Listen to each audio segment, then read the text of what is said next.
Hello નમસ્કાર મિત્રો।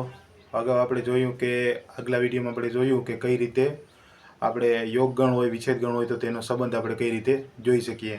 આ વિડીયોની અંદર આપણે એ જોવાનું છે કે જ્યારે સંબંધ પહેલેથી આપેલો છે કે તો તે સંબંધ કોઈ પણ ઉપગણ હોઈ શકે કે તેનો ઇક્વાલિટી આપેલી હોય કે મતલબ ઇક્વલી એક ગણ આપેલો હોય તેને ઇક્વલ બીજો ગણ થાય છે કે નહીં, તો તે આપણે સંબંધ પહેલેથી આપેલો હોય તો તે સંબંધ ચકાસવાનો છે કે તે સંબંધ સાચો છે કે નહીં। તો તે આપણે કઈ રીતે ચકાસી શકાય તે આ વિડીયોની અંદર આપણે બતાવ્યું છે। તો તમે જુઓ વિડીયો કે જ્યારે સંબંધ પહેલેથી આપેલો હોય તો તે સંબંધને આપણે કઈ રીતે ચકાસી શકીએ કોઈ પણ ગણ માટે।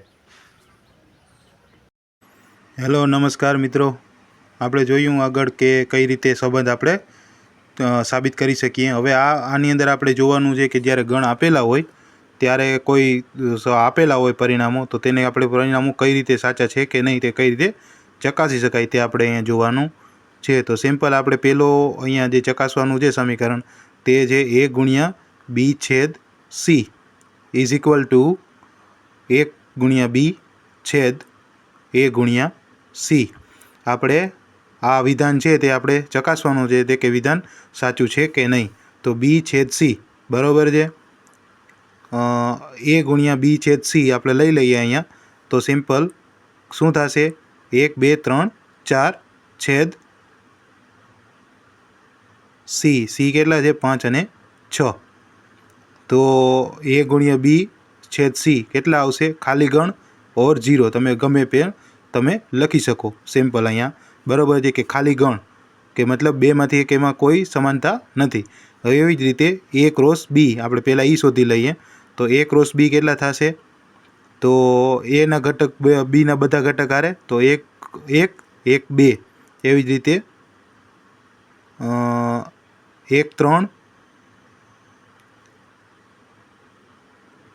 સોરી એક જ મિનિટ 1 3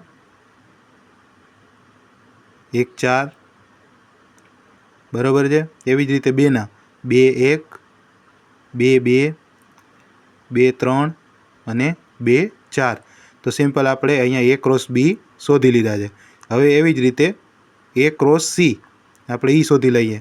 તો a ક્રોસ c કેટલા થશે તો કે 1 5 અને 1 6 એવી જ રીતે 2 5 અને 2 6 બરાબર છે। સિમ્પલ આપણે a ક્રોસ c પણ મેળવી લીધા।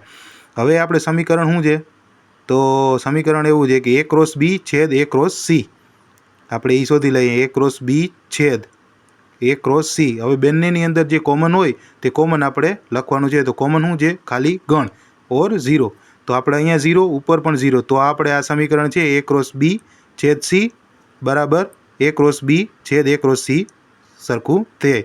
હવે એવી જ રીતે સમીકરણ બીજું લઈ લઈએ। તો બીજું શું છે a ક્રોસ c બરાબર છે એ આપણે b ક્રોસ d નો ઉપગણ છે।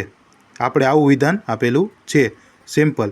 તો આપણે a ક્રોસ c અહીંયા પહેલાં આપણે શોધી લીધેલું છે। તો a ક્રોસ c હવે આપણે b ક્રોસ d પહેલાં શોધી લઈએ કે b ક્રોસ d આપણે શોધી લઈએ અને b ક્રોસ dના તમામ સભ્યો જેટલા છે એ આપણે a ક્રોસ cમાં બધા સભ્યો આવી જાય છે કે નહીં તે આપણે જોવાનું છે। તો b ક્રોસ d તો આપણે સિમ્પલ અહીંયા બધા ઘટકો પહેલાં અહીંયા લખી લઈએ। બીના જે તમામ ગણો જેટલા આપેલા છે તેને ડીના તમામ ગણો એક એક ગણા રે પહેલાં સિમ્પલ અહીંયા લખી દેવાના થાય। તો 1 5 1 6 1 7 1 8 2 5 2 6 2 7 એવી જ રીતે 2 8 3 5 3 6 3 7 એવી જ રીતે 3 8 સિમ્પલ 4 5 4 6 4 7 અને 4 8। તો સિમ્પલ આપણે અહીંયા બી ક્રોસ ડીના તમામ ઘટકો અહીંયા આપણે લખી લીધા છે। હવે તમારે જોવાનું શું છે કે બી ક્રોસ ડીના જેટલા સભ્યો છે આપણે એમાં આપણે એ ક્રોસ સીના બધા સભ્યો આવી જાય તો 1 5 1 6 2 6 અને 2 5 એ બધા સભ્યો બી ક્રોસ ડીના તમામ સભ્યોમાં છે। તો ઉપરયુક્ત વિધાન સત્ય છે કે એ ક્રોસ સી એ બી ક્રોસ ડીનો ઉપગણ છે। આપણે અહીંયા સાબિત કરવાનું છે કે તેનો ઉપગણ મતલબ સબસેટ છે કે નહીં, તો સબસેટ છે।